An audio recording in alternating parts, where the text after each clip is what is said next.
Section 1.4. I'm not going to go over the measurements through history stuff, but let's go over here to the conversion factor part. Sometimes you're going to have conversion factors that are going to be exact. So when you're converting between two different units of measurement, like the metric system and the English system, those conversion factors are not necessarily exact unless they say so. This one is. So that means 2.54 and 1 have infinite significant figures, and it will not affect the significant figures in your final result. That means you are likely limited by whatever number you began with. For instance, down here, 1.00 yards is 3 sig figs. Yards and feet are both the English system. So that means that this conversion factor is exact. And it has infinite sig figs. Inches and feet, same system of measurement, also the English system. That means this is exact. Centimeters and inches, two different systems, right? English and metric, not necessarily exact unless they tell you. But this is, because I just told you up here, it says they are exactly the same length. So that means you should have 3 significant figures in your answer, okay? Okay. Moving on, next page, metric system. Probably a good idea that you can do basic 1 and 2 step metric conversions, okay? So remember that we're going to have base units. Those base units are going to be meter, gram, liter, and second. Liters is technically supposed to be capitalized, otherwise, well, that really doesn't exist, okay? And then here are your prefixes. Primarily, we're going to be focusing on mega down to nano. On that piece of paper that I gave you with all the equations and constants, I believe now they give you all the powers of 10 in the metric system, so you don't have to memorize them. Okay? All right. Now, I am going to assume that if you are doing a 1-step metric conversion, you know that there are 2 scenarios. There is a prefixed unit to a base. So for instance, if you have something like centigrams converting to grams, that's 1. Or you may have a base to prefix, which would be the other way around, grams to centigrams, right? I'm assuming that you guys know how to cancel units, otherwise you probably wouldn't be here, correct? Okay, so do I need to go over doing this? Or we're okay? Do you need one example? No. Okay. Now, if you have a 2-step metric conversion, technically, there is no, you can't just like move a decimal and do like the Captain Hook doesn't drink chocolate milk stuff. Technically, you're going to be converting a prefixed unit to some other prefixed unit. But in order to do that, you have to go back to the base unit first and then to the prefix unit. That's why it's 2 steps. So this is 1 step and this is the other. Okay? Again, if you need like more details, tell me. I can give you a chapter review packet for something like this, which has pictures, or I can send you to the intro video, which has all the details in it. Okay? Okay.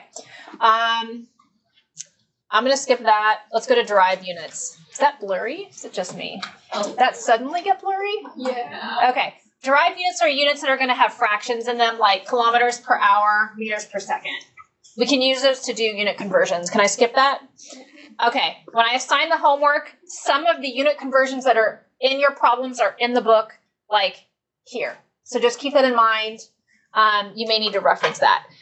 Density also can be used as a conversion factor because density is mass divided by volume, okay? How about units raised to a power? How are we with that? Do you want me to go over that really quick? Because it's been a while? Yeah. Okay, let's take a look here at practice problem number 1. So anytime you've got units raised to a power, that means you have to raise the conversion factor to that same power.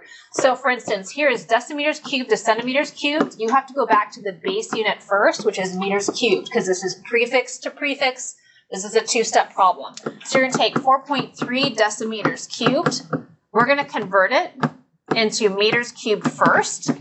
Then we're going to convert meters cubed into centimeters cubed. I like to put the number 1 where the prefix unit is. So the prefix is deci and centi, so that's where I put the number 1. Deci is 10 to the negative 1 in the table. Centi is 10 to the negative 2 in the table. Now, since we have a 3 as an exponent on the unit, you need to take that power of 10 and raise it to the third power as well. Technically, you're taking these 1s and raising them to the third power, but I'm not going to bother because it's just going to be 1. Does that make sense? So this becomes 10 to the negative 3. This becomes 10 to the negative 6. When you go to put this in your calculator, I would use the second E key. So those of you that have me in intro chem, you would know what I'm talking about. So here I would do 4.3 times. And then if you press second and then press the comma key once. The comma key, did I spell that right? Is it 2 M's? Yeah. Okay. The comma key is going to bring 1 E up on your screen. You only need 1 E.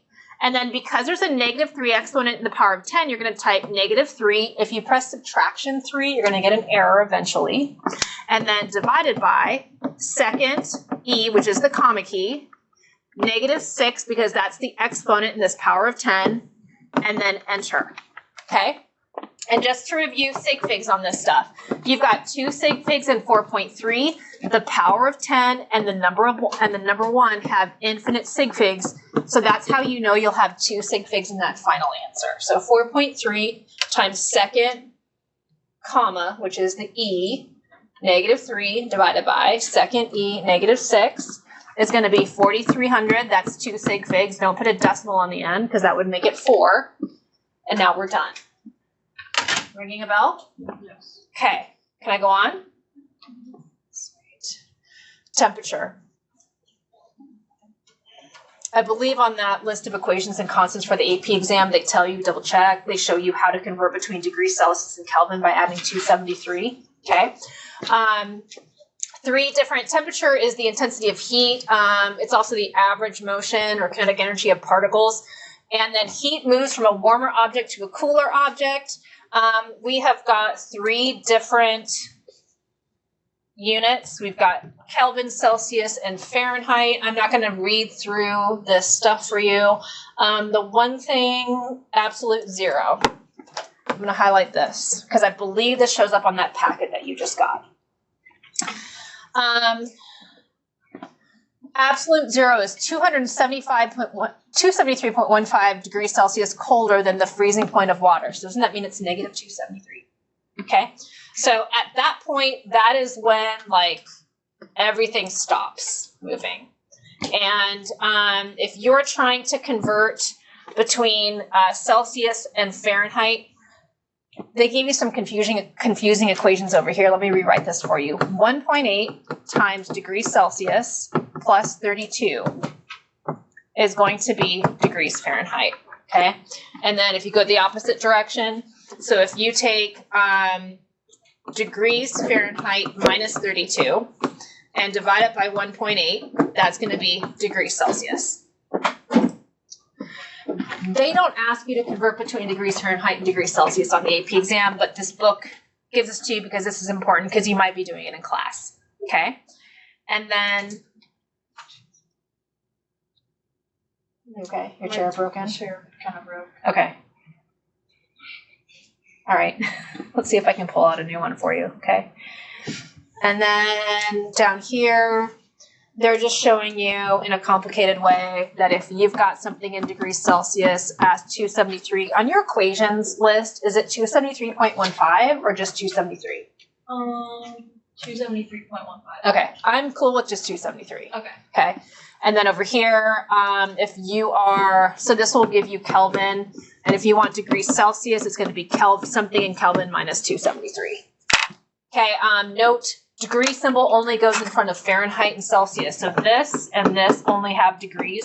Kelvin technically does not. There's no such thing. Yes. If we do 273.15 in your class, will that be marked? On Canvas, it will probably mark it wrong. Okay. Okay. On paper, don't care. Okay. Okay. Is there one more page, or is that the end? No, that's the end. That's the end.